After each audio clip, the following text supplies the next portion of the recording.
There was plenty of thrilling action as the Senior British League Championship Division got underway, with 10 teams going head-to-head on the first of 5 weekends of competition to decide who lifts the 2023-24 title. The action on Table 1 was shown live on TTE TV, and we started with an absolute belter between Bats and Brighton. We joined the action in the second match, with Joseph Langham Ferreira holding a narrow lead in the deciding game against Ralph Patterson. Commentary by Ian Bloom.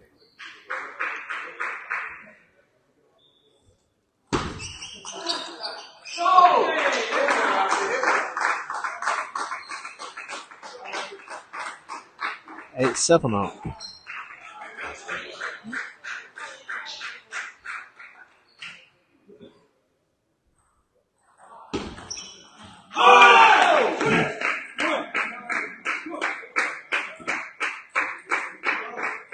They don't often show too much anger, but Ralph was very disappointed with that return.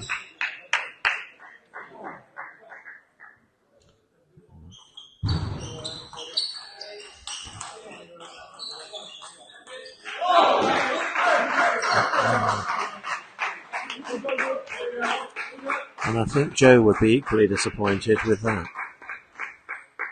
8-9.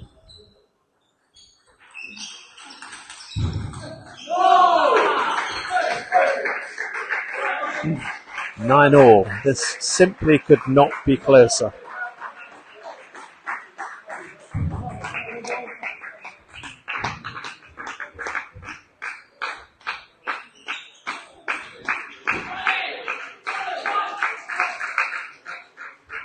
Almost everybody in the hall who's off camera, who isn't playing, is watching this now. That's a magnificent surprise serve. That is so clever. No one, I think, expected that. Certainly not Ralph. Match point.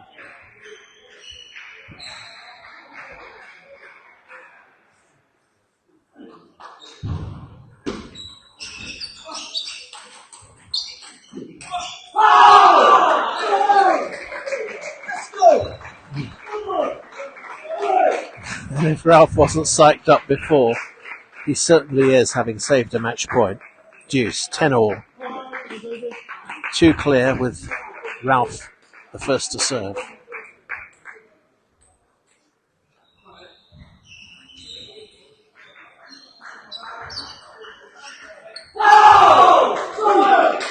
And now his team on their feet watching as Ralph is shouting to himself, "Let's go," and has match point of his own. Joe is a picture of calm.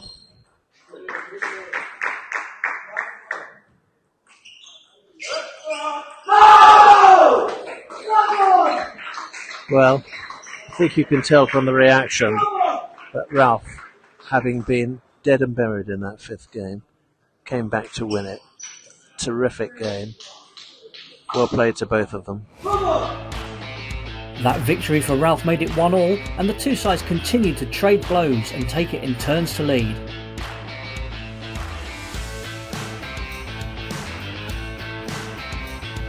Aaron McKibbin picked up a crucial win for Brighton as he beat Jack Bennett. And McKibbin's fellow Parastar Billy Shilton secured a point for Brighton by also defeating Bennett.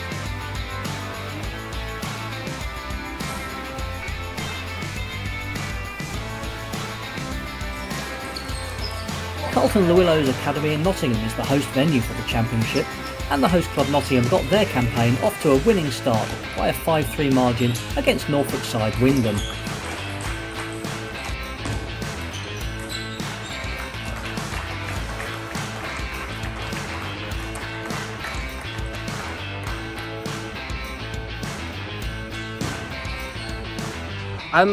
We obviously want to try and finish as high as possible. We've got a good mix of people right up from experienced guys like Adam Fuses, and a few players have been really active on the Bucks circuit like myself and Connor Whitehead.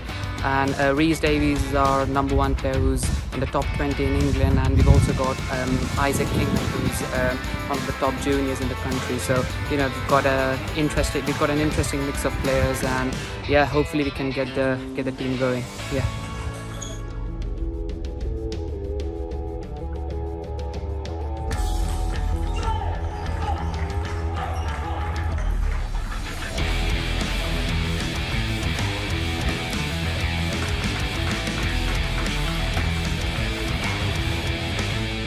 It was also 5-3 for Perrydale against Fusion, and Kev Dolder certainly appeared to enjoy his victory over Tian Yi Yu as he dug deep to come from 2-1 down to win it in the decider.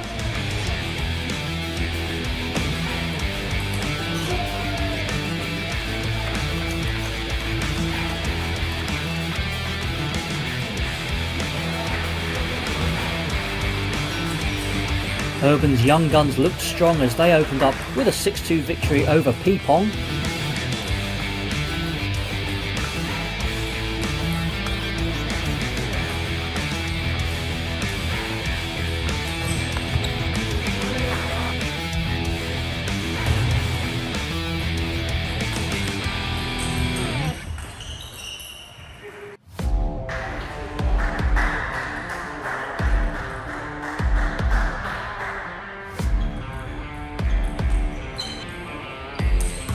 The first round was completed by another thrilling draw, this one between London Academy and Ormsby.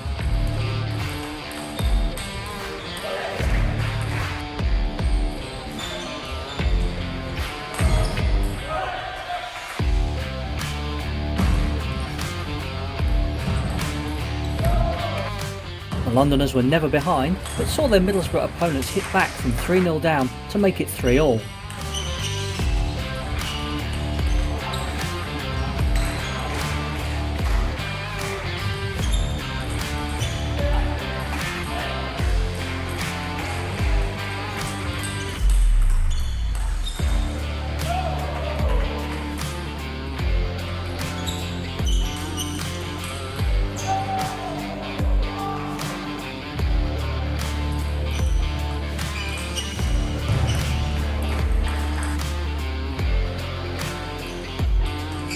London Academy went back in front, but Adam Webster beat Ching J Law 13-11 in the 5th to seal a 4-all draw for Ormsby, an exciting way to end round 1.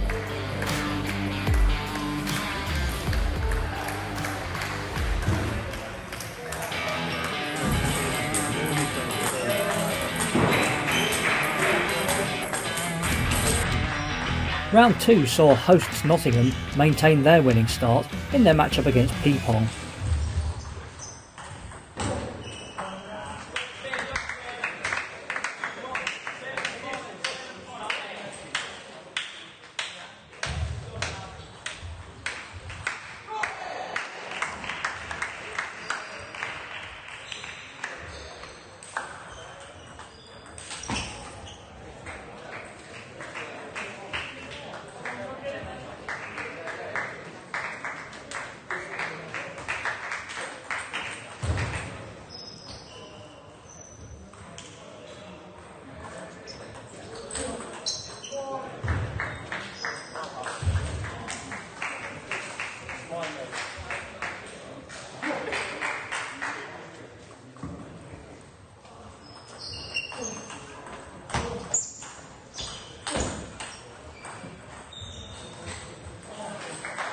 Owen Brown picked up a key victory over Pavel Orzechowski after edging a long second game. And with backup from his teammates, Nottingham completed a 6-2 scoreline.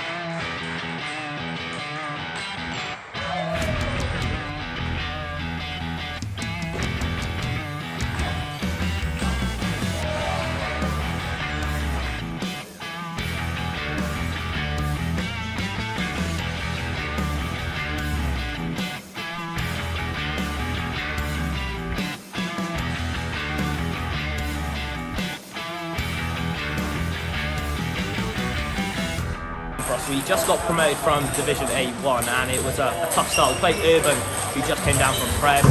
We lost 6-2, but it was a good start. We started showing some good signs, and then throughout the afternoon we played Nottingham. They're a much younger side in general, even we're then too younger to Nottingham. And we put up a good fight. We lost 6-2 in both, but personally I felt I started to progress through. I feel like there was a bit of pressure playing on the live tables, but I feel like we started to eat it up and we started playing well. There was a lot of thick setters and we pushed them to where we could, but we just fell short. I've got to say the general standard's been a lot higher than last season when we were in Division A1, because I feel like when we played in that division we would have one or two strong players, but the actual depth throughout the championship is a lot stronger. From 1 to 4, there's lots of teams which are almost interchangeable, so it meant that all of us had to put on our best performances for us to be able to produce the wins.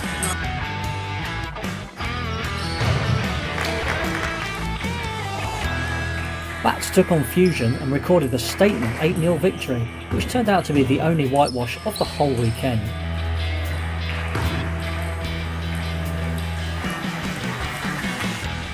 They didn't have things all their own way in the individual matches. Joe Ferguson was twice taken to a deciding game.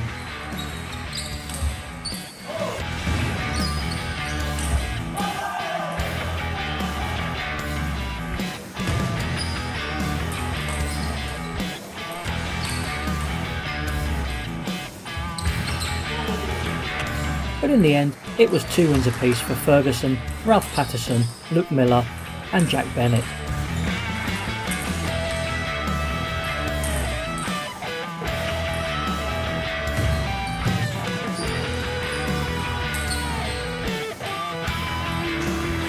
To be honest, every team's so strong in this division, so we're just going to take each match as it comes, and it's a long season, it's the first weekend, so just try to see how we get on as it goes, and of course we want to do well, but every team is strong, so try not to rush anything and think too far ahead, just to take each match as we go.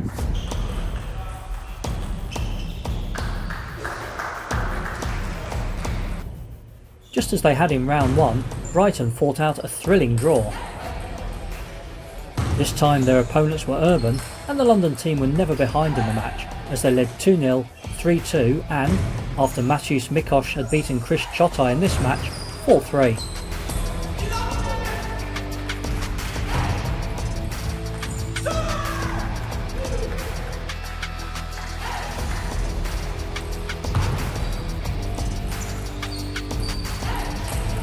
However, once again Billy Shilton was the hero for Brighton, as he beat Barney Mindlin in the final match to clinch a draw.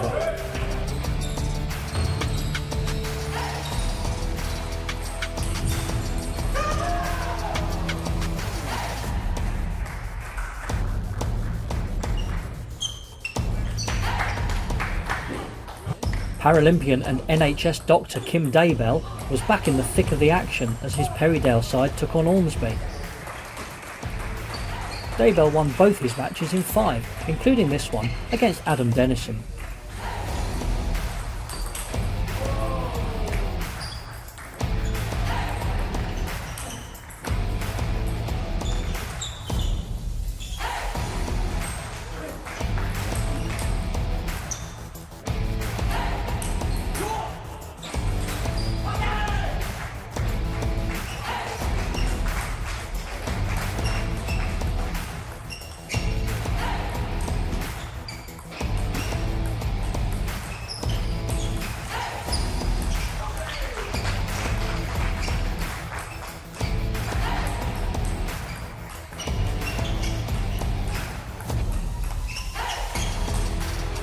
Ormsby were otherwise untouchable and took the victory 6-2.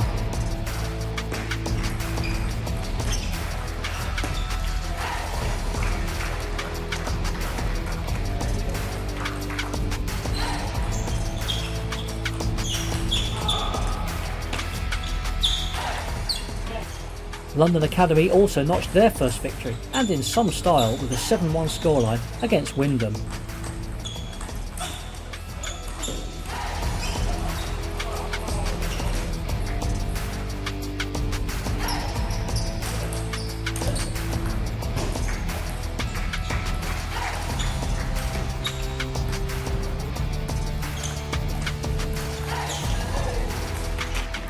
Fair to say Gabriel Achampong used every inch of his massive frame as he defeated Adam Fuses.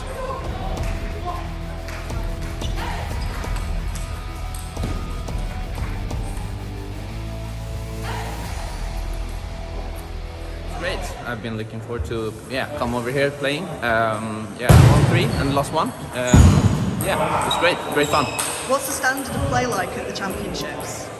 Good question. I would compare it to my division where I play in Stockholm. It's Division 1, so similar level. It's hard for you, I guess, Brits to know what I'm saying, but decent level. Not pros, but below pro. What's the difference playing in Stockholm and playing over here? Honestly, it's more matches in Stockholm. We play on 2 tables and plus doubles. Here we only play on 1 table, so You just have to get promoted to play doubles. Oh yeah. You have to get to the next one.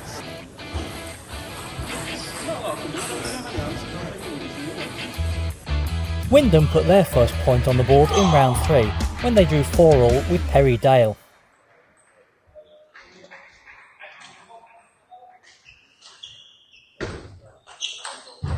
That's a fine return that Connor can't really handle on the 3rd ball.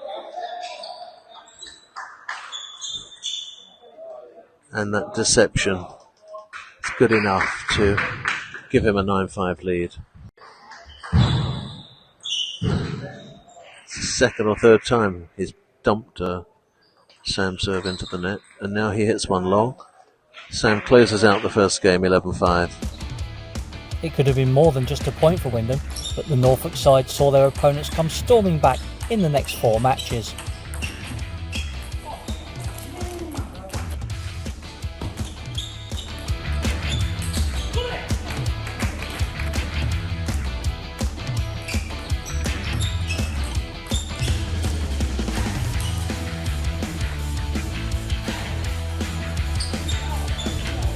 It's a lot different. Playing players you don't know. If you lose, it doesn't really matter because you won't see them again until next year. But if you're playing players you see every week in the hall, they'll know they've got one over you. So it's a different game. It brings different intensity. Like, you know each other's games and serves, which, like, you know, you're going on there knowing what sort of game you're going to play instead of it's all going to be new to you when you play against a new player.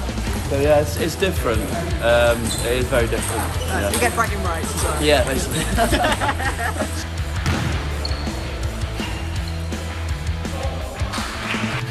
The match between Nottingham and London Academy was another close one, and it ended in a first defeat for the hosts. The London side took the lead 3 times, but saw Nottingham hit back on each occasion to leave the tie delicately poised at 3-all. But Edward Veshagen defeated Owen Brown in match 7. And then Ching Jae Law sealed a 5-3 victory in the deciding game against Joe Sawyer.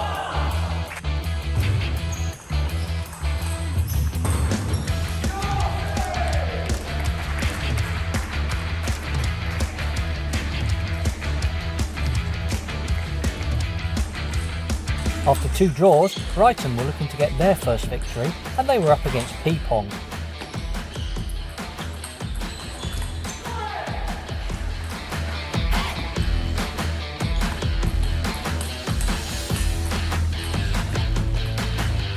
Billy Shilton picked up another handy victory.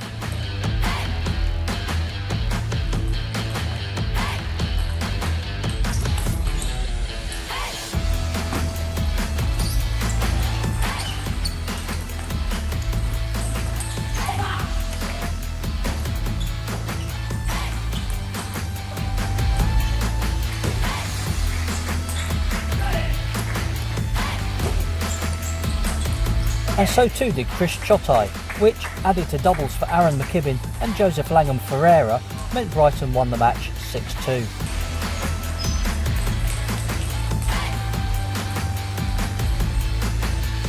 Urban went 2-1 behind to Fusion in their North London versus South London tie. Tianyi Yu seen here on his way to victory over James Hamblett.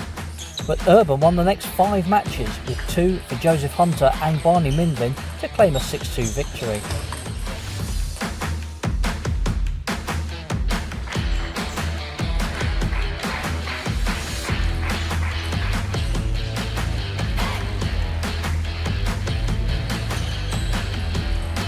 Bats kept up their good form as they defeated Ormsby 6-2, despite a double for Ormsby's Tom Rayner, seen here against Joe Ferguson.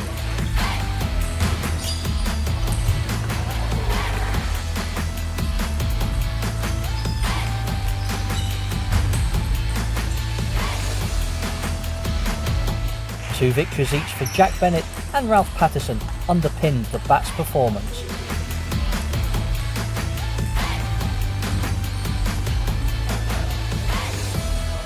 Yeah, really strong. I played 2 seasons ago. I played in the Championship, and I feel like it's just as strong now, if not stronger. Always really good matches. I'm playing at 3, but everyone in all the teams from 1 to 4 is really strong. So yeah, it's nice to have competitive matches and good matches, and also to meet some of the guys. And yeah, it's been good. And so to the final round of matches. Urban were unbeaten up to this point, while their opponents Ormsby were looking to finish on a high after some mixed results. With Urban 2-0 up, we join the action between Tom Rayner and Barney Mindlin, with Rayner looking to close out the match. 3 match points.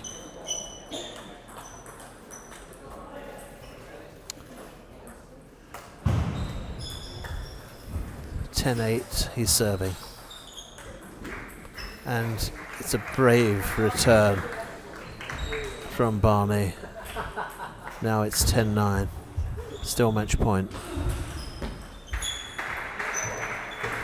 And that's such a courageous comeback. He gets to deuce. He's 2-1 down. Gets to deuce. Does more than that. He gets to advantage. Tom to serve. He's been a bit careless the last few points.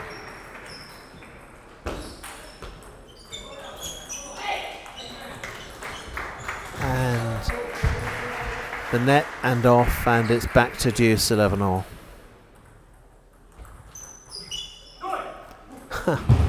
And as if to return the favour, the net and off, and it's his game point again. Rayner came back to win the deciding game, and the two teams went on to fight out an entertaining 4-all draw.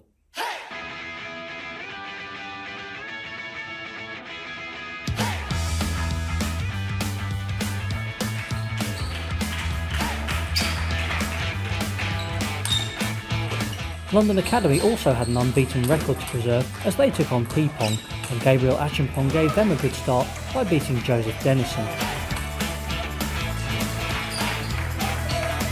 Frederick Nordahl was also in good form against Matthew Westworth.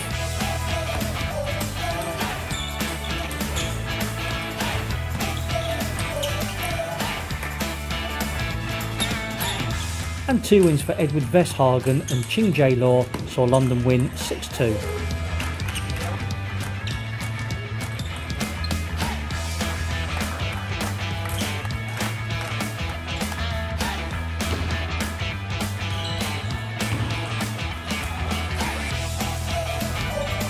Nottingham returned to winning ways against Perry Dale, going into a 3-0 lead, including this victory for Ollie Cornish over Kev Dolder.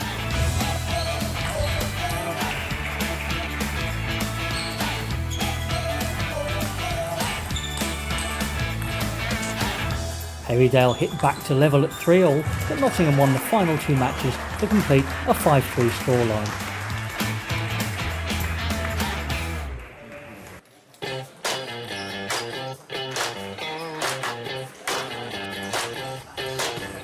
Bats maintained their own unbeaten record with a 7-1 victory over Wyndham. Joe Ferguson won his 2 matches in a deciding game, including this one against Rhys Davies.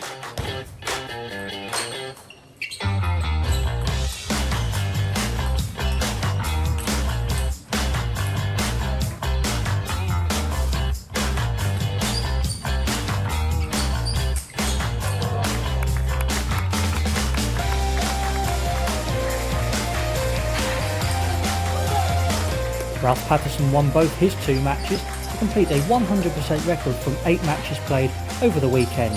That was an accolade he shared with Joseph Hunter of Urban.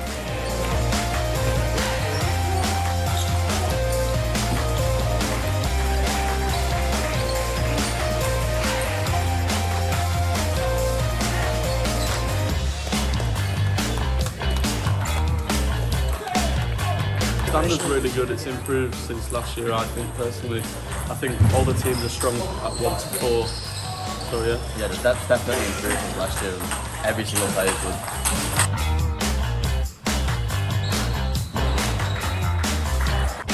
The other team to remain undefeated was Brighton, and their last match saw them defeat Fusion 6-2.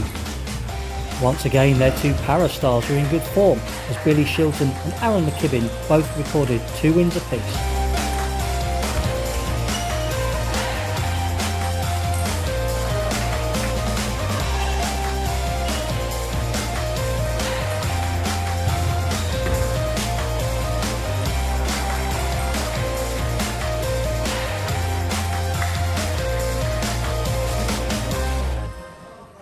And so this is what the league table looks like at the end of the weekend, with Bats ahead of London Academy at the top thanks to a better ratio of individual match wins. Urban and Brighton are both close behind the top 2.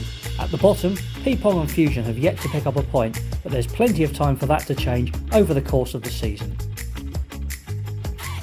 Remember, you can watch the first round action on demand at TTE TV, and don't forget to tune in for the live action from weekend 2 of the SBL Championship on November 25th and 26th.